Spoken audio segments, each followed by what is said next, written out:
Assalamu alaikum, Sheikh. Alaykum as-salam wa rahmatullah. Sheikh, I am aware that it's not recommended to raise one's hands and make dua after obligatory prayer. However, is it okay to raise hands and make dua during sunnah prayer, like the 12 rakah sunnah or salatul dua? Yani, do you mean that while I am praying duha prayer, if I raise my head from the first sujood and I'm sitting between the two sujoods and I say, Oh Allah, ighfirli, irhamni, irzuqni, do you mean this? No, I mean after the salam. After like the to raise salam, hand and make dua. listen Yeah. to me. Making it a habit to raise your hands after fard salah or voluntary salah is an innovation. Making it every time is an innovation, is a bid'ah. Now, let me ask you a question, Suad. Why do you raise your hands and make dua? What do you want? Suad? I pray for my family or myself. I pray for my health. Want to make dua for my parents and myself. You want Allah to answer you, right? Yes, Sheikh. Okay. If you know that Allah pledged upon himself to answer you if you're doing your dua in sujood, would you still do it after salah? Yes or no? Yes. No, Sheikh. See, this is the problem. The imbecile brother who said yes, it shows that he's not even understanding what I'm saying. Allah, the Almighty, told us, and the Prophet ﷺ told us in an authentic hadith, the closest you are to Allah is when you are in sujood. The Prophet goes on to say, so make and choose whatever dua you want in sujood.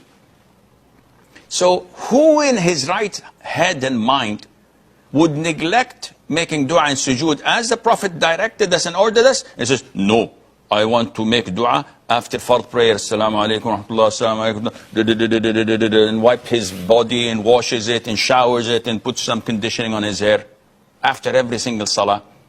This is pathetic.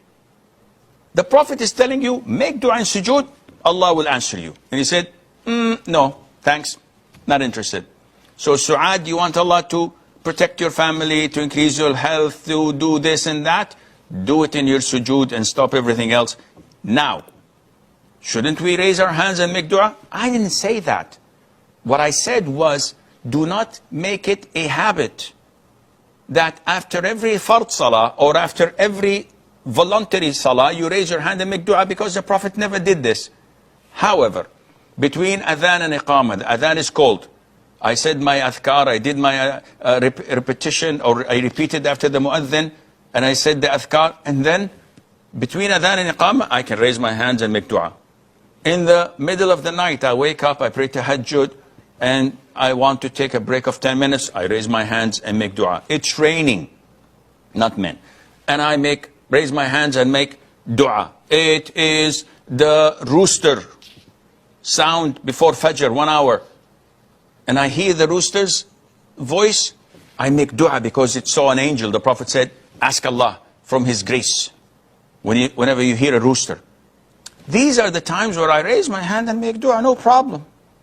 But not after every fard prayer, not after every voluntary prayer. I hope this answers your question. I want to know that when we make the normal dua by raising our hand, or after, like, when it is raining or we are traveling, in this case, when we raise our hand for dua, what should we do after finishing our dua? Do we wipe our face or simply just put our hand down?